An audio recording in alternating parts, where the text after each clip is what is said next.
घबराइए मत, ये कोई एडिटोरियल नहीं है या हम कोई पागल नहीं हो गए हैं, बल्कि बस ये हमने पैन अपने हाथ में इसलिए लिया है क्योंकि आजकल एक शब्द है पैन इंडिया, इसका काफ़ी जिक्र होता है। हमें तो इसका मतलब आज तक नहीं पता, हमारे लिए तो पैन इंडिया मतलब हमारे लिए तो बस यही पैन इंडिया है। तो खैर, जो पैन इंडिया शब्द है that has been largely used in the context of south films which have come which are now also releasing in Hindi belt. 4-5 फिल्में चली है साउथ की जो काफ़ी बड़ी हिट हुई है। लेकिन आज तक पैन इंडिया क्या है, इसका क्या डेफिनेशन क्या है, what constitutes as pan India, इसका हमें कोई अर्थ पता नहीं है। मुझे याद है हाल ही में जब समंता रूथ प्रभु प्रोड्यूसर दिल राजू साहब आए थे बॉम्बे में अपनी फिल्म शाकुंतलम को प्रमोट करने, तो उन्होंने भी ये पैन इंडिया शब्द का इस्तेमाल किया था। और एक लाइन में उन्होंने प्रोड्यूसर साहब ने डिवर्सिटी की बात की और उसी लाइन में उन्होंने ये भी कहा कि we are all one India. तो जब आप डिवर्सिटी की बात करते हैं तो उसके अंदर एक समानता कैसे हो सकती है, because diversity is all about celebrating what is different. So obviously I think that irony apart, अब देखना है कि ये जो फिल्म आई है शाकुंतलम क्या ये दर्शकों को लुभाएगी। कल हमने इसका प्रेस शो देखा, ऑब्वियसली हमने इसकी डब हिंदी वर्जन देखी, और अगर एक शब्द में इस फिल्म का मैं बयान करूं तो बस इट इज़ शाकुंतलम।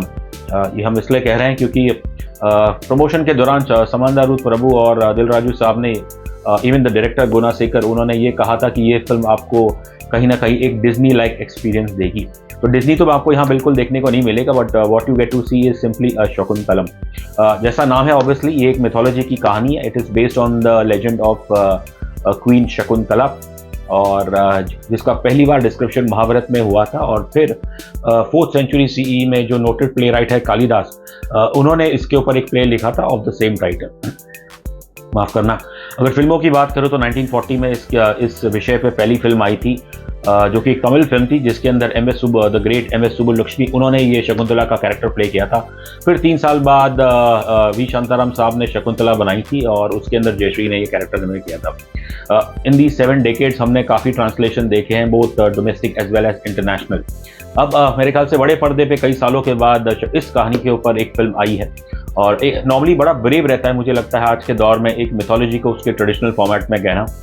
तो हाल ही में हमने देखा है कि कुछ साउथ फिल्म मेकर्स वो क्या करते हैं, वो एक कंटेम्प्रेरी स्टोरी बनाते हैं और उसके अंदर जो हमारे मिथोलॉजी या लेजेंड्स है उसके इथॉस को ले लेते हैं, अपने कंटेम्प्रेरी स्टोरी में डाल देते हैं। So it's a brave call by director Gunasekhar की उन्होंने शकुंतला एक ट्रेडिशनल फॉर्मेट में बनाई, बट दुर्भाग्य से जो फिल्म बन के आई है एटलीस्ट द हिंदी वर्जन, तो वो तो हमें बिल्कुल नहीं भाई।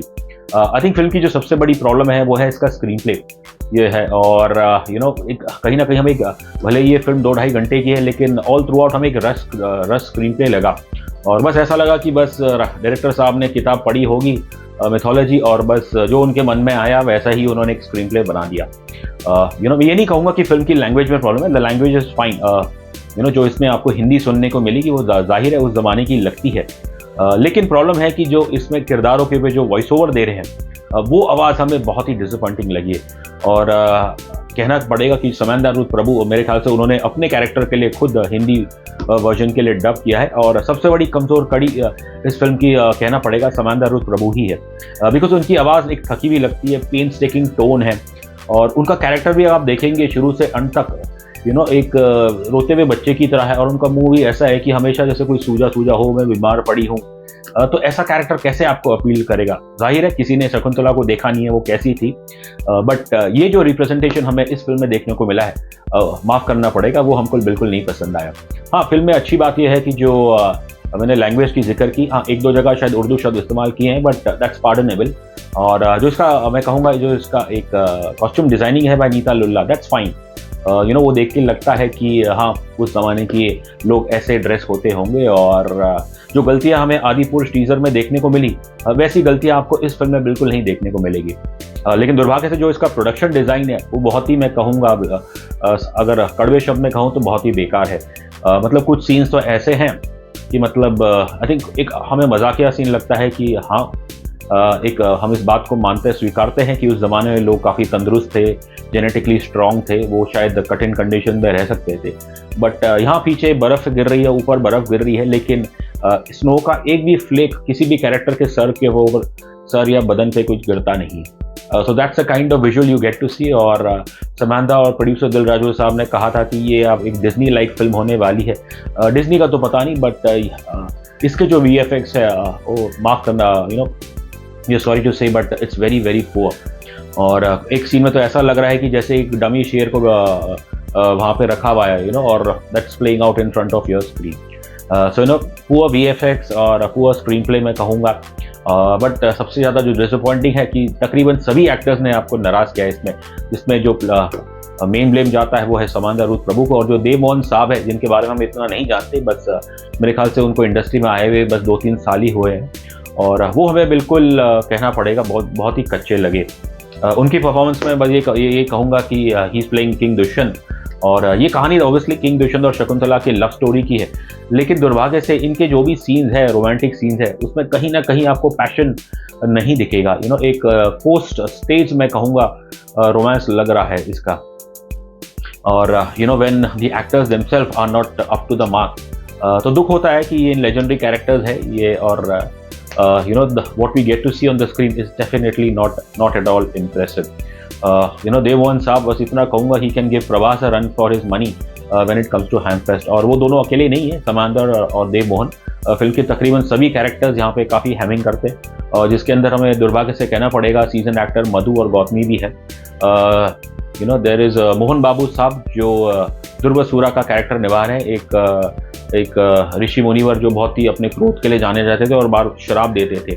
अब सीन कुछ ऐसा है कि दुर्वासुर साहब वो इन्हें शराब दे रहे हैं शकुंतला को, और अक्सर जो हमने देखा है वॉट एवर विजुअल रिप्रेजेंटेशन, कि नॉर्मली जब शराब देते हैं तो लोग अपने हाथ में पानी लेके शब्द बोलते हैं और ऐसे फेंकते हैं, फिर फेंकते हैं। बट यहाँ पे उनके शब्द खत्म हो चुके हैं और करीब मेरे ख्याल से 3-4 सेकंड के बाद वो पानी फेंकते हैं, शराब देते हैं, और वो पानी को एकदम स्लोमो में दिखाया, जो बिल्कुल देखने में obviously I would say it's very amateurish. सो ज़्यादातर सभी एक्टर्स ने इसमें डिसअपॉइंट किया। बस थोड़ा सचिन खेड़ेकर साहब जो इस ऋषि कनव का किरदार प्ले कर रहे हैं, उन्होंने अच्छा काम किया है कहना पड़ेगा। और प्रदीप दुहान, कबीर दुहान सिंह, ये नाम काफ़ी साउथ में प्रसिद्ध है। ये एक पंजाबी बंदे हैं जो अक्सर साउथ की फिल्मों में विलन बनते हैं। बस इतना कहूँगा, ये जो असुर का कैरेक्टर प्ले कर रहे हैं, बस इनके पास मसल्स है, बट इनकी एक्टिंग में कुछ दम नहीं है। कबीर बेदी साहब ने भी यहाँ पे आपको नाराज़ किया है, उनका एक छोटा सा इंपॉर्टेंट रोल है जो कि बाद में आता है। और बस अगर कहूँगा कि एक मात्र कैरेक्टर है जिसको देख के आपका मन खुश होता है, तो वो है कि एक छोटी सी बच्ची जो एंड में आती है, कि playing a very pivotal character. मैं उसका जिक्र नहीं करूँगा, आपने शकुंतला पढ़ी है तो आपको बेहतर पता होगा। तो उस बच्ची का काम काफ़ी अच्छा है, और वो फिल्म के जो आखिरी पल है 5-6 मिनट के, जिसके अंदर ये छोटा बालक दुष्यंत से मिलता है, तो वो सीन बड़े इंटरेस्टिंग है। ओवरऑल मैं कहूँगा कि शकुंतलम ने प्रॉमिस तो बहुत कुछ किया, लेकिन इट हैज़ डिलीवर्ड और नॉट। रही बात रेटिंग की, तो हम देते हैं इस फिल्म को 5 में से 1 स्टार।